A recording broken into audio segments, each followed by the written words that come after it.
क्रिकेटच्या मैदानावर जेव्हा शेवटच्या षटकात सामना अडकलेला असतो आणि बॅट हातात घेऊन शांतपणे उभा असतो एक तरुण खेळाडू, तेव्हा लाखो भारतीयांच्या आशा त्याच्यावर टिकलेल्या असतात. तो म्हणजे रिंकू सिंग.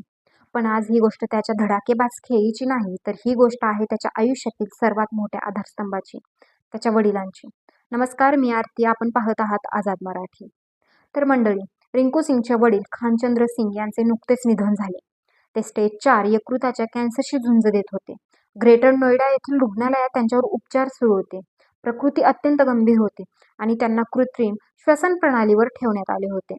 पण शुक्रवारी पहाटे त्यांनी अखेरचा श्वास घेतला आणि रिंकूच्या आयुष्यात एक मोठी पोकळी निर्माण झाली. आज संपूर्ण देश रिंकू सिंगला ओळखतो. त्याचे षटकार, त्याची शांतता, त्याची आत्मविश्वासपूर्ण फलंदाजी. पण या यशामागे एक साधा कष्टाळू बाप उभा होता. अलीगडच्या छोट्या गल्ल्यांमध्ये खानचंद्र सिंग घराघरात गॅस सिलेंडर पोहोचवायचे. उन्हात, पावसात, थंडीमध्ये त्यांनी कधी काम थांबवलं नाही. ती परिस्थिती खूप साधी होती, पण मुलाला स्वप्नांमध्ये त्यांनी अडथळा येऊ दिला नाही. रिंकू मैदानावर सराव करत होता, तेव्हा त्यांचे वडील दिवसभर कष्ट करत होते. मुलगा मोठा क्रिकेटपटू व्हावा, नाव कमवावं, हीच त्यांची एकमेव इच्छा होती. जेव्हा रिंकूने क्रिकेट विश्वात आपलं स्थान निर्माण केलं, करोडो रुपये कमावले, तेव्हाही त्याचे वडील साधेपणानेच राहत होते. शेवटी रिंकूने त्यांना मेहनतीचे काम सोडायला लावले. अलीकडेच त्याने वडिलांना एक महागडी स्पोर्ट बाईक भेट दिली होती.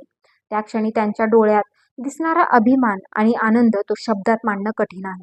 सध्या भारतीय संघ T20 विश्वचषकात व्यस्त आहे. रिंकू ही भारताच्या T20 विश्वचषक संघाचा महत्त्वाचा भाग आहे.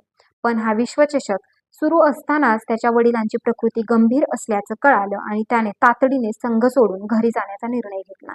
चेन्नईहून दिल्ली आणि तेथून ग्रेटर नोएडा तो थेट रुग्णालयात पोहोचला.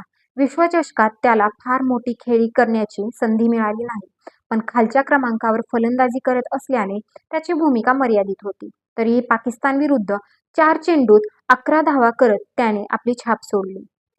पण क्रिकेट, सामने, धावा या सगळ्यांपेक्षा त्याच्या आयुष्यातील वैयक्तिक दुःख मोठं होतं. एका कष्टकरी बापाने पाहिलेलं स्वप्न आज जगासमोर उभं आहे. वडिलांच्या जाण्याने रिंकूवर दुःखाचा डोंगर कोसळला असला तरी त्याने आपल्या भावना बाजूला ठेवून देशहिताला प्राधान्य दिले. वडिलांच्या अंत्यसंस्काराचा विधी आटपून रिंकू शनिवार 28 फेब्रुवारी रोजी पुन्हा भारतीय संघात सामील होतोय. त्यामुळे रिंकू जेव्हा पुन्हा मैदानावर उतरेल, तेव्हा प्रत्येक धाव, प्रत्येक षटकार हा त्याच्या वडिलांना समर्पित असेल. ही फक्त एका क्रिकेटपटूची कहाणी नाही, तर ही प्रत्येक त्या वडिलांची कथा आहे, जे आपल्या मुलांसाठी स्वतःचं आयुष्य झिजवतात. खानचंद्र सिंग यांना भावपूर्ण श्रद्धांजली. जर तुम्हाला ही कहाणी भावली असेल तर हा व्हिडिओ नक्की शेअर करा आणि असेच नवनवीन व्हिडिओ पाहण्यासाठी आमच्या चॅनलला सबस्क्राईब करायला विसरू नका. धन्यवाद.